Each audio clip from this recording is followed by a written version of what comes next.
On this Jerusalem Dateline, war in Gaza erupts again as the ceasefire ends. The U.S. urges restraint, and Prime Minister Netanyahu pledges to destroy Hamas.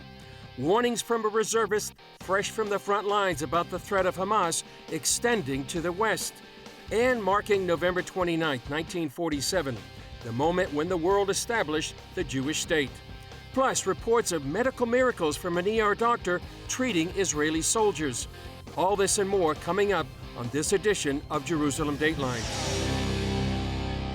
Hello and welcome to this edition of Jerusalem Dateline. I'm Chris Mitchell. Early Friday morning, the war began again after Israel accused Hamas of violating the ceasefire. The fighting now puts the release of hostages on hold. Early Friday morning, the IDF resumed bombing in Gaza City after it announced Hamas began firing rockets into southern Israel, breaking the 7-day ceasefire. During that week, more than 100 hostages were freed from Gaza. On Thursday, Hamas released 10 more Israeli hostages. Israel wanted to see all women and children set free. But as the fighting begins again, the negotiations are on hold, and the fate of the nearly 140 hostages still in captivity is uncertain.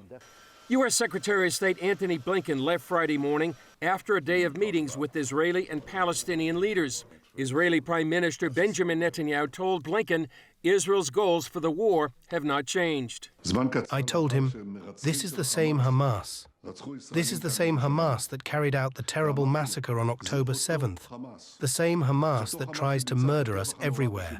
I told him, we swore, and I swore, to eliminate Hamas. Nothing will stop us. We will continue this war until we achieve the 3 goals: to release all our abductees, to eliminate Hamas completely, and to ensure that Gaza will never again face such a threat. Blinken repeated the administration message that there should be less civilian deaths and displacement in operations in southern Gaza. And Israel's Channel 12 is reporting Blinken gave Israel weeks to finish the job of destroying Hamas. Meanwhile, Palestinians in the West Bank celebrated the release of more than 200 prisoners during the ceasefire.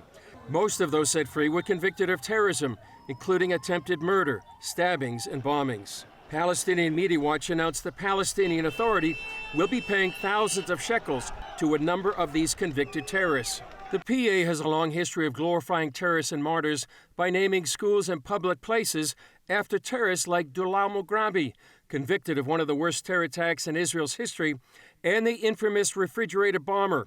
He filled a refrigerator with explosives that killed 15 people and was called a Palestinian symbol. Support for the PA's rival Hamas has increased substantially because of the war in Gaza. As a result, the PA has praised what Hamas did on October 7th.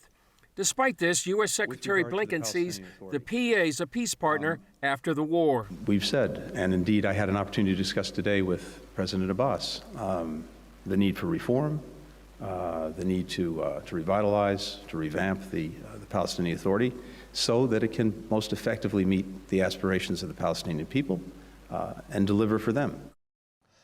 One story not getting a lot of play since the beginning of Israel's war with Hamas is about IDF casualties, or lack of casualties. While reporting from Barzilai Hospital near the Gaza border, CBN war correspondent Chuck Holton heard amazing things from an ER doctor. She's practiced medicine in urban ERs before in the U.S., but has never seen anything like what she's seeing now. They're very much miracles what I'm seeing here. It's literally like things are going out of their way to miss integral organs. People, the injuries I'm seeing here, had I seen them in the Bronx, would have been devastating, life-ending, debilitating injuries. Here, I don't know whether it's someone watching over them or whether it's just the strength of these people. Every single one of them, they come here, they're all injured. The first thing they do is ask when they can go back, because it's really the strength that you're seeing here. And miracle of miracles, we're just seeing incredible feats of strength and just someone's watching over us from above. Coming up, how the threat facing Israel is heading for the rest of the world next.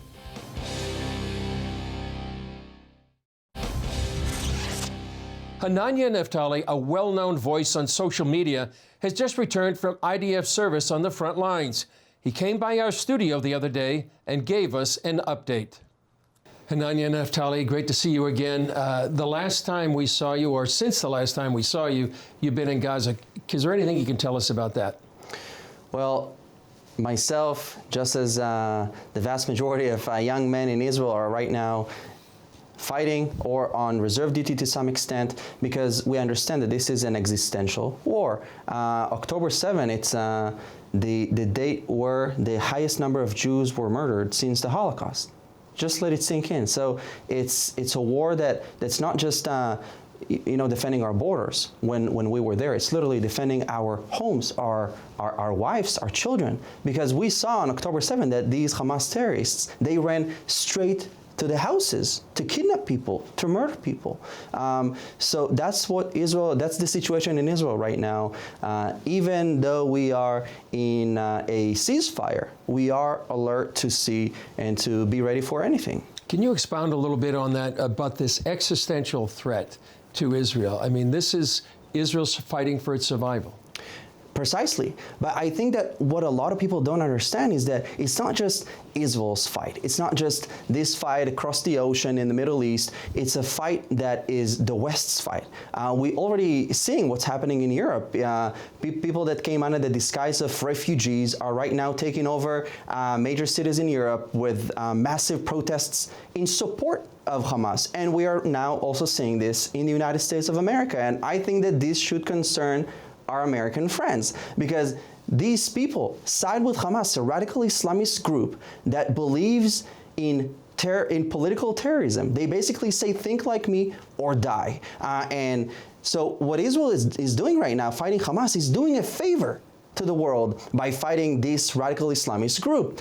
It's a war between good and evil. We're about to celebrate Hanukkah in Israel, the holiday of lights, and it's a war between light and darkness. So I would challenge our friends and say, which side are you on? The side of light or the side of darkness? You were like there in Gaza, many on the front lines in the military battle, but there's also an information battle. For example, some people have dismissed what happened on October 7th, minimized it, on social media. Talk about the information war that you're part of and that Israel is engaged in right now. It's really heartbreaking, because as an Israeli, I was born and raised here. I was never taught or raised to hate my neighbors. I was raised by this Bible verse, love thy neighbor. I was never taught to fight my neighbors. Even when I joined the Israel Defense Forces, to the Armored Corps, and later became a combat medic, it feels like the mainstream media portrays us, the reserve duty soldiers and on-duty soldiers, that we enjoy being there on the front line, that we enjoy waging war. We would much rather be with our families, stay at home, work. But this is the reality right now in Israel, and there is a war on information. Unfortunately, social media is a center for a lot of fake news and disinformation. But that's in the good case scenario. The worst case scenario is that people straight up support Hamas. After everything that we have seen, the burnt corpses. I don't know if people know this, but in Israel, there are going to be funerals where bodies are going to be buried together with cars because they weren't able to separate the bodies from the car. I visited Kibbutz Be'eri in southern Israel, one of the kibbutzes that was badly hit by this Hamas invasion. I entered the house of Vivian Silver. They found her, they identified her by the ashes of her body. And she was a big peace activist for coexistence between Israelis and Palestinians. But I have to say, we Israelis, we believe in peace. We never want war. We want peace. But you can't make peace with people that chant death to Israel. Last question, Hanania. We were yesterday at the Knesset. There was a prayer meeting. Jews and Christians gathered together to pray.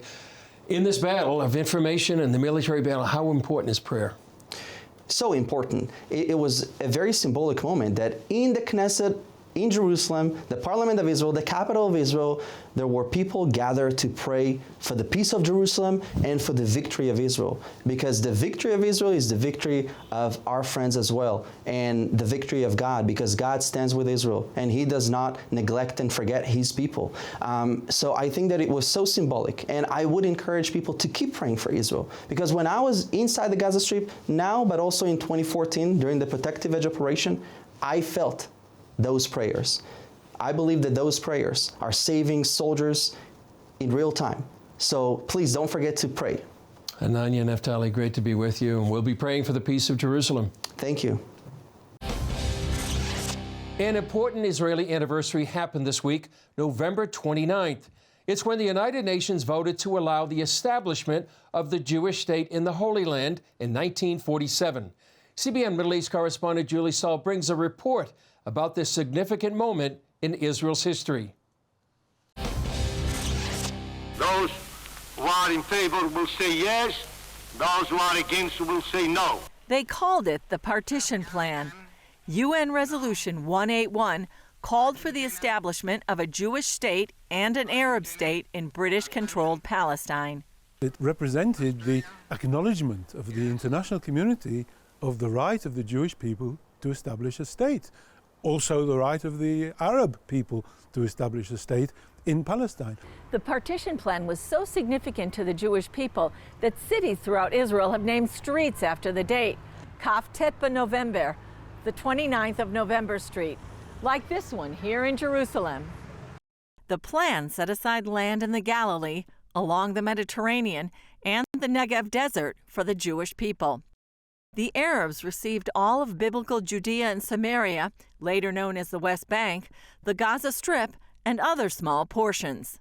Perhaps the most controversial part of the plan was that an international body would control Jerusalem. Still, the Jewish people accepted the plan. The Israelis didn't like it because it didn't give them Jerusalem, and it didn't give them Eilat and all the southern Negev. But they accepted it because, okay, this was the best we can get. Arabs, however, gave it a thumbs down. They not just rejected it, but they waged a war not just against the State of Israel, but against the UN resolution. Israeli Ambassador Alan Baker told CBN News it's ironic that today Palestinian Authority Chairman Mahmoud Abbas uses the resolution to call for his people's right to a Palestinian state. There was no such thing as the Palestinian people. Then the Palestinians were the Jews living in Palestine. And so he claims that Resolution 181 is their Magna Carta for establishing a Palestinian state because it guaranteed a Palestinian state and a Jewish state. And he's misleading the international community. And of course, they rejected it. Benjamin Netanyahu said the most important thing for Israelis is remembering to connect with their past. The first need for the next 100 years is to remember the 4,000 previous ones. That is the first thing that will ensure the future of the Jewish nation in the land of Israel and the state of Israel. Julie Stahl, CBN News, Jerusalem. Up next, a warning from Senate Majority Leader Chuck Schumer about the dangers of growing anti-Semitism. A 5-alarm fire. That's how Senate Majority Leader Chuck Schumer describes the dramatic rise in anti-Semitism in America since the October 7th attack. Senator Schumer is the highest-ranking Jewish official in American history. He spoke from the Senate floor this week about the harsh rhetoric against Israel and the Jewish people. Such talk is also heard inside the walls of Congress. CBN Washington correspondent Jenna Browder reports. I am speaking up to issue a warning informed by lessons of history too often forgotten. No matter what our beliefs, no matter where we stand on the war in Gaza, all of us must condemn anti-Semitism with full-throated clarity wherever we see it before it metastasizes into something even worse. Majority Leader Schumer warned against blaming Jews for Israeli policy and cautioned not to allow criticism of government to turn into something much darker. Some of the most extreme rhetoric against Israel has emboldened anti-Semites who are attacking Jewish people simply because they are Jewish. Schumer said younger Americans especially seem to be jumping to support a cause and message they don't understand. I believe there are plenty of people who chant from the river to the sea, Palestine will be free, not because they hate Jewish people, but because they support a better future for Palestinians. But there is no question that Hamas and other terrorist organizations have used this slogan to represent their intention to eliminate Jewish people, not only from Israel, but from every corner of the earth. The majority leader's address comes as a growing number of government officials and federal workers are criticizing President Biden's support of Israel and its war on Hamas. We are congressional staffers on Capitol Hill, and we are no longer comfortable being silent. More than 100 congressional staffers recently staged a walkout, and hundreds of federal political appointees and staffers signed a letter demanding President Biden pursue an Israeli ceasefire and take immediate action to end Palestinian casualties. In another instance, a top CIA official posted a pro-Palestinian image to her Facebook page. A public political statement former Secretary of State Mike Pompeo says is unacceptable. I'm struggling for words because it is so far out of bounds, right? It is so disconnected from the fundamental role that they have. Over in the House, a vote Tuesday on legislation reaffirming Israel's right to exist and condemning Hamas did not receive unanimous support. Representative Cori Bush, a Democrat from Missouri, refused to vote for either measure, and Representative Rashida Tlaib of Michigan voted present for the resolution, which centered on Israel's existence. Jenna Browder, CBN News, Washington. Former Congresswoman Michelle Bachmann came to Israel this week to see firsthand the awful devastation Hamas brought October 7th to Be'eri, a kibbutz where she lived during the summer of 1974. I came here the day after I graduated from high school. I'd never been to Israel. It was my first time to come to Israel. And I lived and worked here at Kibbutz Be'eri. There were 17 Christian teenagers, a part of Young Life. It was a ministry, high school ministry. And we came here with 3 or 4 adult counselors, and we were here for the summer. We went around Israel, and then we lived and worked here at Kibbutz Be'eri. There's a lot of memories here because I was a young believer when I came here, and we learned so much when we were here. But this is the beginning of Israel. It's one of the kibbutzes that was the very beginning from 1947.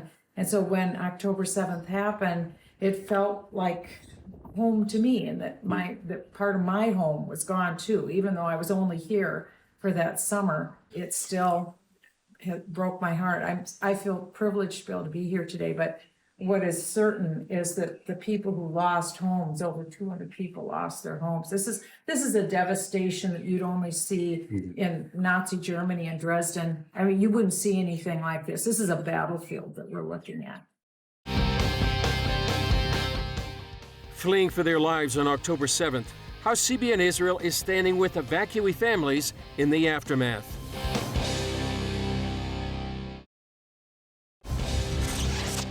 The fallout continues for families that escaped the massacre on October 7th. Thousands are still displaced and trying to put their lives back together. Take a look at how CBN Israel is offering support and practical help. We have been in this hotel for the second week now. Before this, we were in different hotel for another 2 weeks. It is not easy. I have a little child. She is 2 years old. Like many Israelis living along the border to Gaza, Anastasia and her family are accustomed to rocket alerts.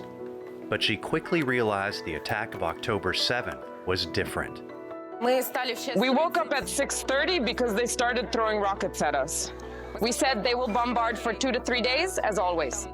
And we started with sirens, and we ran into the bomb shelter with our family. After a few minutes, we go out, and we already see that they bombed the parking lot 200 meters from us. All the cars there are just on fire. Then videos started to appear, and we started to realize that something was already wrong. That this is not just a bombshell, it was horrible because stories started coming in on Facebook News. When the initial attacks were over, Anastasia's community leaders checked on people. It was silence. The whole city, like dead. We had an ambulance. roaming the neighborhood. It would stop near houses, probably telling people that someone from their family was kidnapped or killed. CBN Israel was working with Anastasia's family before the October 7th attacks, so we reached out to her to make sure they were okay and to provide assistance, counseling, and much-needed housing. They helped my mom a lot.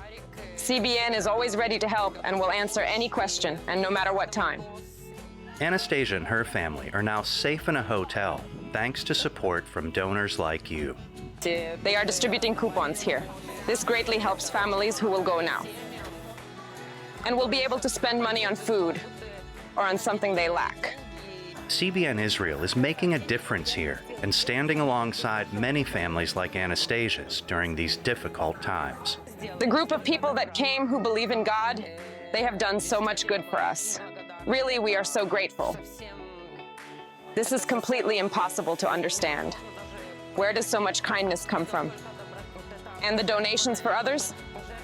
For people they don't even know. All you want to do is help. We are very grateful. It is just wow. We are together. We are alive. There is something to thank God for. Well, that's all for this edition of Jerusalem Dateline. Thanks for joining us. You can access our daily war updates on Facebook and YouTube. Today, we'd like to share with you the Jewish prayer for the state of Israel. Our Father in heaven, Rock and Redeemer of Israel, bless the state of Israel, the first flowering of our redemption. Shield it under the wings of your loving kindness. Envelop it in your peace, and bestow your light and truth upon its leaders, ministers, and advisors. And grace them with your good counsel. Strengthen the hands of those who defend our holy land. Grant them deliverance and adorn them in a mantle of victory. Ordain peace in the land and grant its inhabitants eternal happiness. Well, I'm Chris Mitchell. Remember to continue to pray for the peace of Jerusalem, the release of all the hostages, the safety of Israel's soldiers, and all innocent civilians caught in harm's way. We'll see you next time on Jerusalem Dateline.